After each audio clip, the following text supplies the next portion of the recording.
Добрый вечер. У нас сегодня в гостях Кацев Александр Самуилович, заведующий кафедрой международной журналистики, называется, в Славянском университете. Добрый вечер. Добрый вечер. Спасибо большое, что пришли к нам. Как вам нынешняя журналистика, особенно в Кыргызстане? Она разнообразна. У нас 22 вуза готовят журналистов в стране. И 22? Их не хватает, 22 вуза. И только один полноценно готовит на русском языке, это Славянский университет. Значит, казалось бы, должен быть насыщен рынок, должны быть насыщены редакции, а журналистов все равно не хватает. Поэтому у нас огромный рынок журналистов. А в год сколько выпускается? В год мы набираем где-то 50 человек, а выпускаем половину.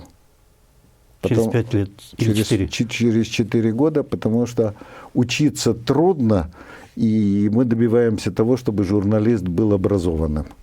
А последнее время нам говорят, зачем вы учите нас писать? Вы должны учить нас писать, а вы учите нас читать. А к нам приходят, и я начинаю говорить, надо читать, журналист должен быть грамотный. Потому что если журналист пишет о чем-то, у него должен быть ассоциативный ряд. Если он пишет о ленивом, он должен вспомнить Обломова хотя бы.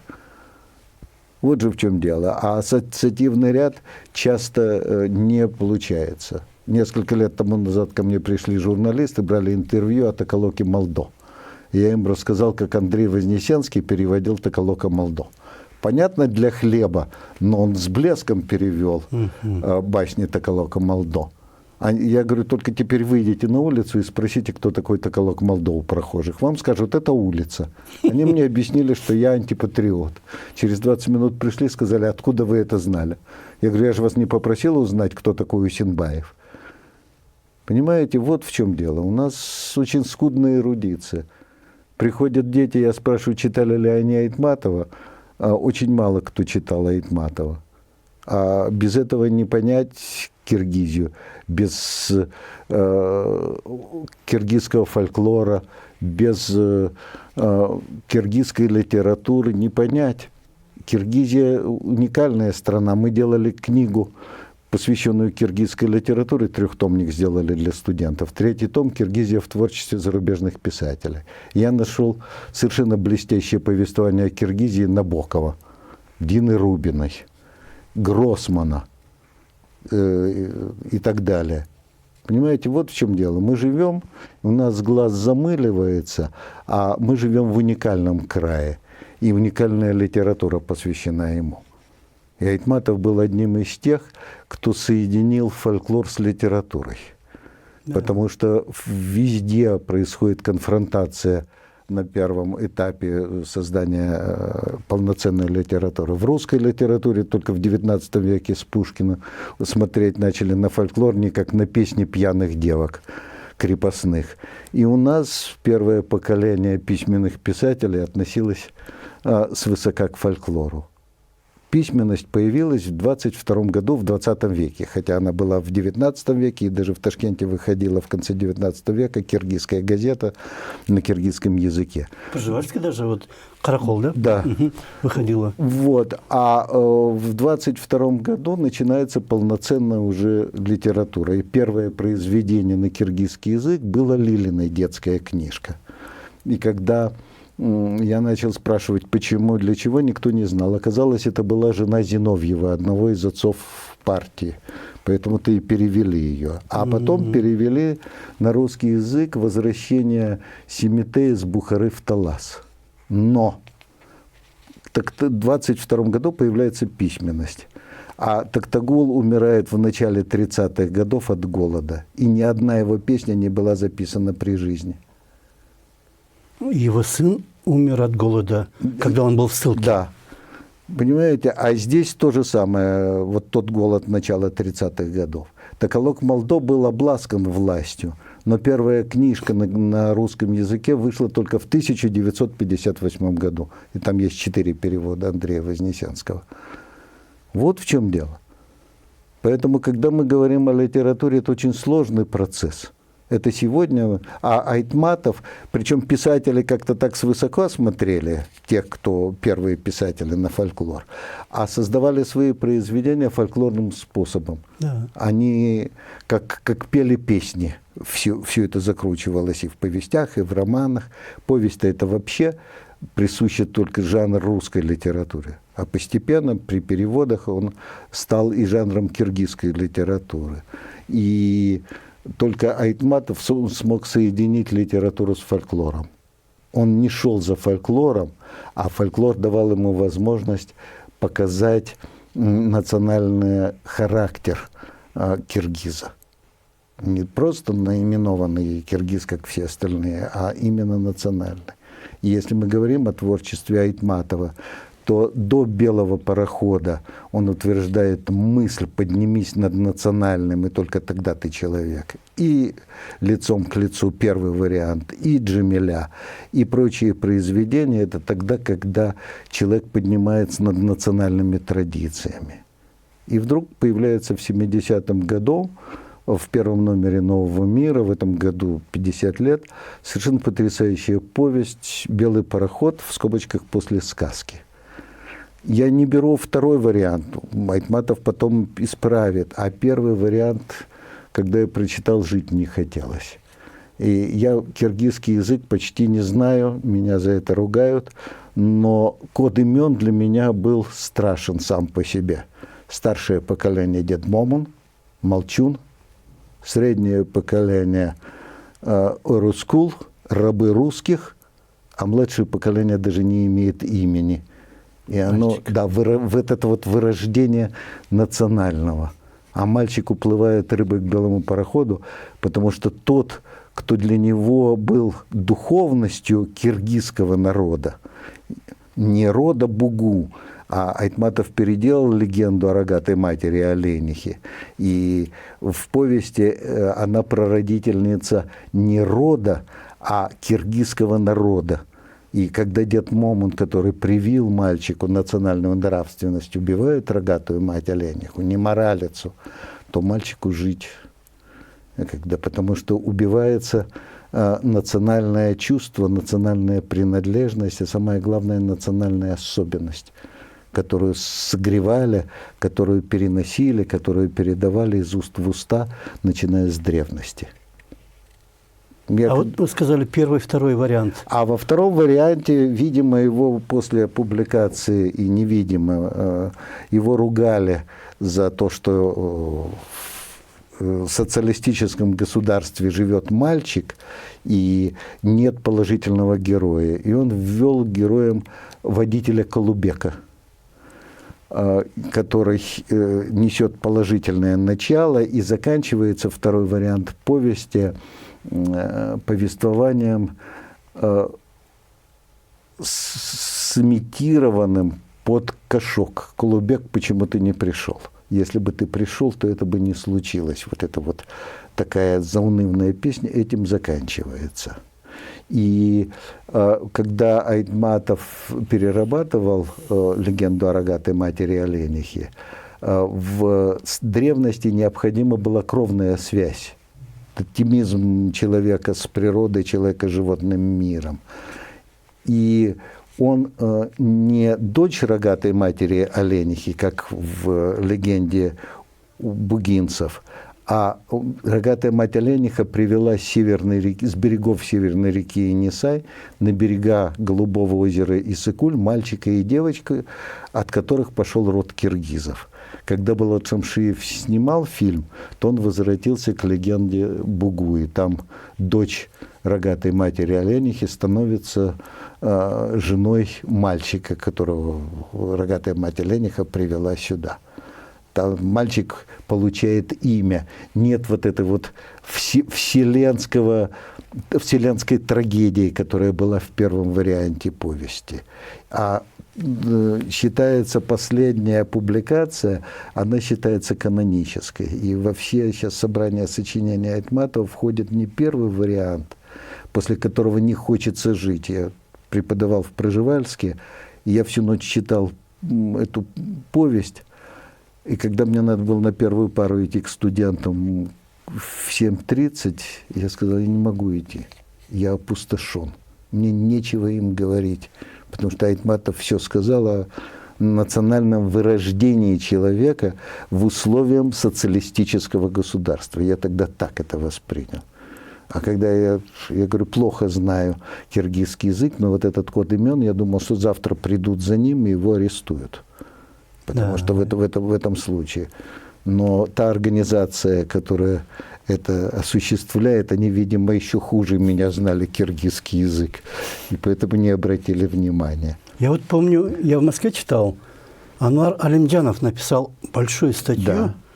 И, раскритиковал, можно сказать, ничего не остается. А Айтматов ему ответил тоже в литературной газете, что остается читатель. Да, но в этом случае, так как Айтматов себя переделывал, ни одна критика, ни один цензор его не переделывал. Посмотрите, если мы берем предпоследний период в творчестве Айтматова, когда он переделал лицом к лицу. Он начал... Первое, когда жена поднимается над национальными традициями, а во втором варианте, который был опубликован им в Литкиргизстане, это его третий период, то там тот, кто бежит с фронта и возвращается сюда, он по Айтматову, по второму варианту, прав. Потому что его семью когда-то раскулачили. И рушится вот этот художественный мир, который он построил. Потому что то, что жена его выдает, это уже не подвиг ее, а это подлость по отношению к мужу. Это все рушится. А почему он так переделал? А потому что наступили новые времена, начали поднимать архивы, и он, видимо, хотел вложить свой вклад в художественными произведениями. Появились тогда масса произведений о репрессиях. И он переделал ее. Говорят, во время войны здесь, вокруг Фрунзе, да, очень много было таких банд дезертиров именно. Огромное количество было, но одновременно с этим здесь была культурная атмосфера. 145 переводов только русской литературы на киргизский язык за годы войны здесь было создано. С чего начинает Айтматов? Вот это все забыто. Айтматов начинает с того, что он переводчик. Я так вот художественно представляю картинку, когда по городу ходили два молодых человека, которые хотели есть. Один уже орденоносец. Это Кайсын Кулиев и Чингиз Айтматов. И они берут вторую книгу романа Садыкбекова «Кенсу» и переводят на русский язык. И этот гонорар дает им возможность в том числе и выжить. А русскоязычный читатель получает книгу классика киргизской литературы. А классик киргизской литературы, тем самым они осваивают и жанр романа, когда они переводят роман на русский язык. Здесь все взаимосвязано. В 1943 году в Ташкенте появляется сборник стихов Анны Андреевны Ахматовой. Почему? Она умирала в чумном бараке в Ташкенте. И на каком-то заседании Политбюро Сталин спросил, а как там Ахматова? Никто не знал, как Ахматова. Но тут же нашлось чистое белье, тут нашли лекарства, ее вылечили. И Корнелий Зелинский собирает сборник и издает его в Ташкенте. А после войны, когда в Москве собирался большой поэтический вечер, Ахматова из Ленинграда приехала в Москву. И когда она зашла в зал встал. Ей это не простили. И появилось постановление 1946 года в журналах «Звезда» и «Ленинград». Она и Зощенко были главными фигурантами. И они тоже должны были умереть с голода, потому что ни карточек, ни гонораров не было. И тогда Ахматова переводит классическую корейскую поэзию. Ее издают частями, а в 1956 году отдельным изданием. Сначала на рефери издали, а потом переиздали в Москве. А Зощенко переводит финских писателей. Значит, трагедия их жизненная, и когда они переводят, это расширяет возможности русского читателя. Он получает 3 произведения, переведенных Зощенко, финской литературы и корейскую поэзию. Потом профессор Жовтис, который жил в Алмате, он подхватил это знамя и тоже переводит классическую корейскую поэзию. И русский читатель, русскоязычный читатель получает полноценную корейскую поэзию. Так кому взбрело в голову после войны переводить корейскую поэзию, когда была масса всяких таких вещей? Пастернак выжил от переводов Шекспира. То есть трагедия бытовая, трагедия жизненная, она часто оберегает и умножает культурные ценности. Да. А вот Пушкину как-то не повезло, Лермонтову, на западные языки. А на западные языки, потому что не было... Ну, понятно, что Ахматова не знала корейского языка. Понятно, что Зощенко далек был от финского. Потом уже фильм поставили «За спичками» с Леоновым в главной роли. Хорошие были подстрочники. В России многие переводили по подстрочникам. Да. И Манас тоже. И Манас по подстрочникам. Только одна вещь очень интересная. Меня уже обвинили, я после того, как высказал эту мысль, мне сказали, что я враг киргизского народа и лично Манаса. Так сейчас и ходят, когда читают манасоведение. Посмотрите, 1500 лет тому назад создано произведение. Это... Когда я учился, говорили миллионострочный, теперь говорят полумиллионострочный. Чему оно посвящено? Оно посвящено созданию из 40 родов, созданию единого киргизского народа. Это санджира. У киргизов самый главный жанр фольклора – это санджира. Каждый киргиз должен знать 7 поколений своего рода и 7 поколений своей семьи. Если мы возьмем Манас, то мы увидим, что Манас, во-первых, доказывает, что киргизы не были кочевниками, они вели оседло-кочевой образ жизни. И это проявилось на Алтае. Дальше. Когда Липкин переводил Манас, нужно было показать дружбу народов. И тогда показали, что киргиз Манас, 3-я его жена, таджичка. Неправда это. Каныкей, она киргизка, которая живет среди таджиков. И идея Манаса в том, что если собрать весь киргизский народ, который не только здесь живет, но живет среди таджиков, и вот если соединить, то в этом случае возникнет не родовое отношение, а межродовое. Возникнет единый киргизский народ. Как только я написал, мне написали, что я враг киргизского Почему? народа. А потому что легче писать о том, что кто кому отчекрыжил голову. А такой эпос создать, о создании единого народа, это намного труднее. И мы же все, вы же знаете, что необразованный человек лучше малообразованного, потому что малообразованный, он думает, что он образованный. Посмотрите, когда мы говорим о Манасе, то в этом случае очень интересно рассмотреть вот это вот становление семьи, становление народа, соединение разных родов в единый народ. Вот чему посвящен Манас. Вот. А когда у нас малограмотные люди говорят, посмотрите, он сражается с китайцами. Да не с китайцами он сражается, а это межродовые, ну, условно говоря, прошу прощения за вульгаризм, разборки. Потому что племя Китаев, кстати, Айтматов относился к племени Китаев, оно было очень вооружено. И борьба между различными родами привела к тому, что все остальные отсюда ушли, разные рода, и создавали из вот этих родов единый народ. Потом они возвратили, и племя Китаев ушло туда, в Талас. Вот в чем дело. Там еще вот Айтматов, кстати, это отмечал, идея такая, что когда они защищают свои земли свой народ, они побеждают, а когда идут походом куда-то на чужбину, вот там проигрывают. И вот А как проигрывают, Игорь, потому что они князь Игорь. чувствуют, они чужаки там. Но для того, чтобы собрать различные роды в единый народ, они стремятся к тому, что они занимаются земледелием. Я когда говорю, что киргизы оседло кочевой образ жизни, мне говорят, ты ничего не понимаешь. Но у какого кочевника может быть пословица «пусть предки лучше оставят мне посаженное дерево, чем обильные стада». А это древняя киргизская пословица. Вот. А в Манасе есть, что они выращивали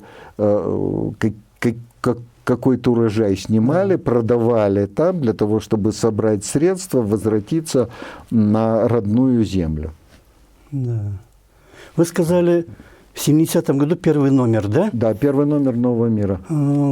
Получается, 50 лет. 50 лет в этом году. Но как-то дата прошла не очень заметно.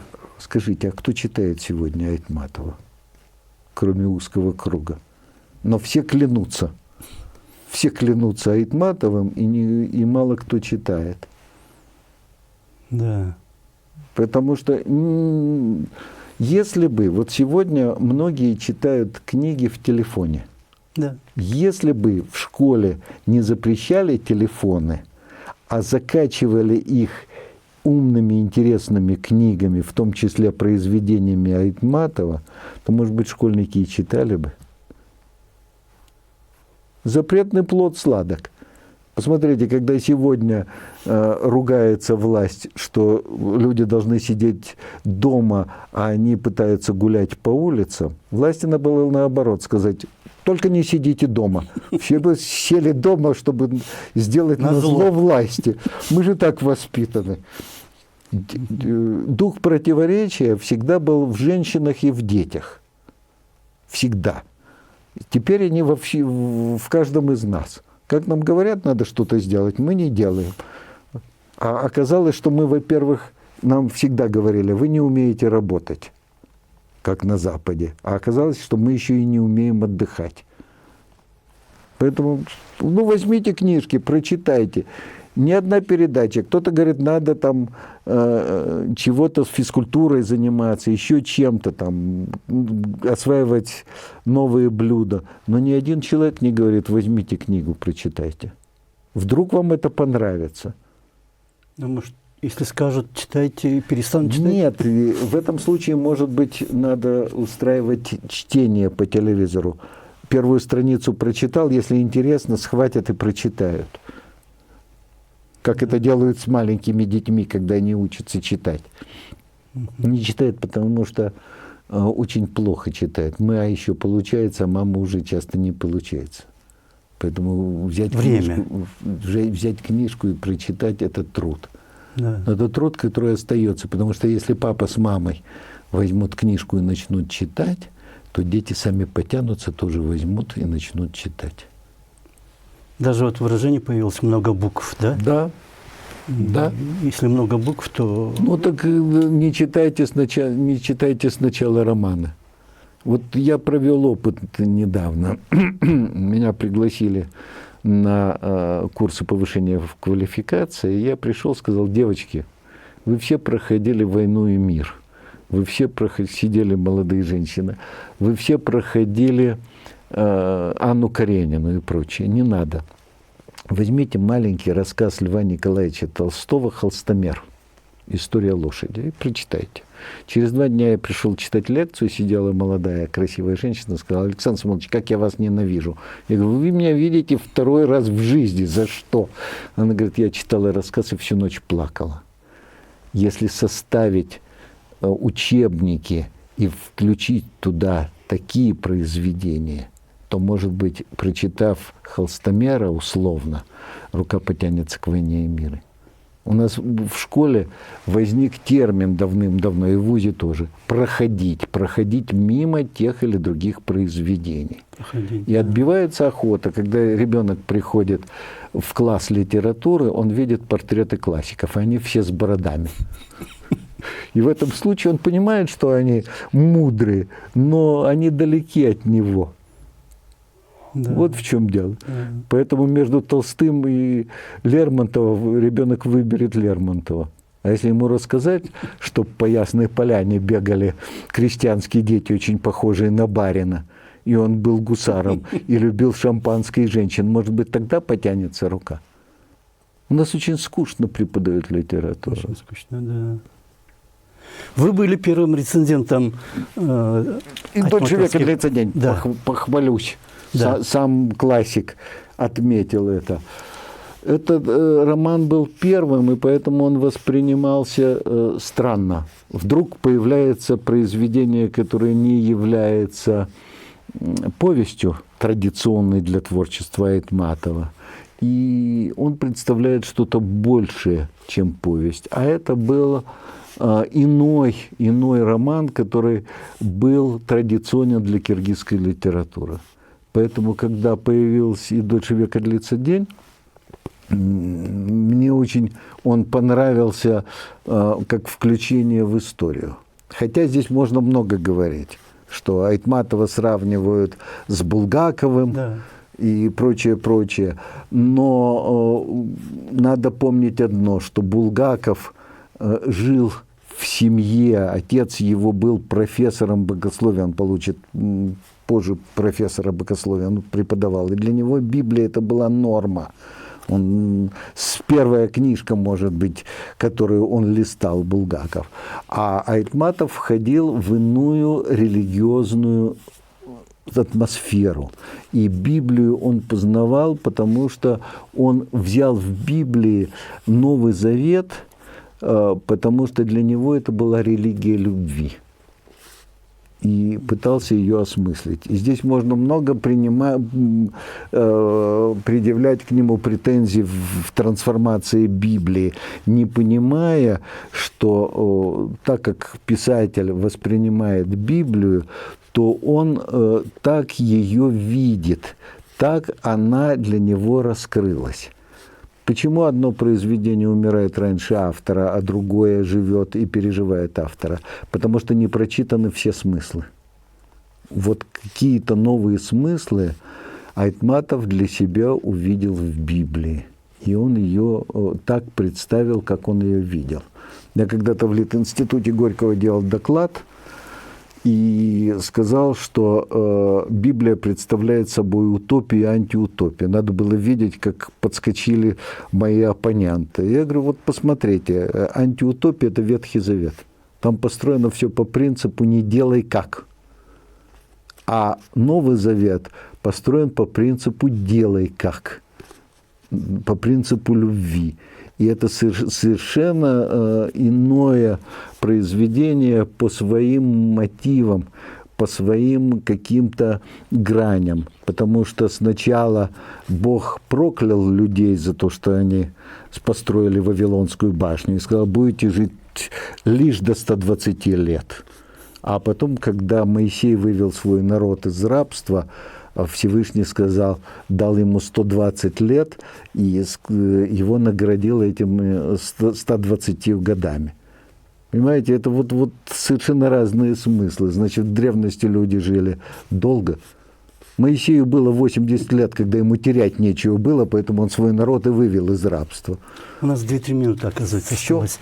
Вот Я бы пожелал просто-напросто... это он сам написал, да? Это? Он сам написал эту надпись Кацеву Александру, первому рецензенту этой книги. Спасибо, Чингиз Айтматов. 15-12-83 года, когда я вместе с Козлинским, был такой блестящий журналист здесь, мы у него брали интервью к 55-летию.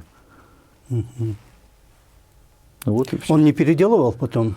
«И дольше века» он не переделал, кроме одного. «И дольше века длится день» – это фраза из Пастернака. Да. А откуда она, никто не помнит. И сказали ему, что это из переводов Шекспира написала одна из... А это последнее стихотворение Пастернака, самое последнее его, где есть строчки «И дольше века длится день, и не кончаются объятия». И когда все это рецензенты подвели Айтматова, потому что это, я думаю, что редакция дала название, он переделал название «Буранный полустанок», теперь так и печатается в этом названии роман. Хотя это название, оно более глубокое, широкое, да? совершенно блестящее. Ну вот он на одной из пресс-конференций вслед за рецензентом, была одна такая дама, сказал, что это из переводов Шекспира пастернаковского, его поправили. И он сказал, ах так? Все. Мгм. А это название, конечно, блестящее. Очень, да. Очень Оно ёмкое. более емкое, глубокое и дает возможность понять. И на кыргызском они перевели тоже Да. емко такую «Кылымгаратар бергün», день равный веку. Мгм. Спасибо вам большое. Вам У нас большое и спасибо, время. что пригласили. Я с удовольствием буду приходить к вам на передачу. А мы Мне будем нравится. приглашать вас, особенно про журналистику современную, в цифровой век. Сейчас даже некоторые говорят, что а зачем грамматика и все это, например, эти редакторы если- есть да, автоматические. Во-первых, редакторы есть автоматические, души нету. А во-вторых, есть принцип сегодня в журналистике совершенно жуткий. People и так схавает.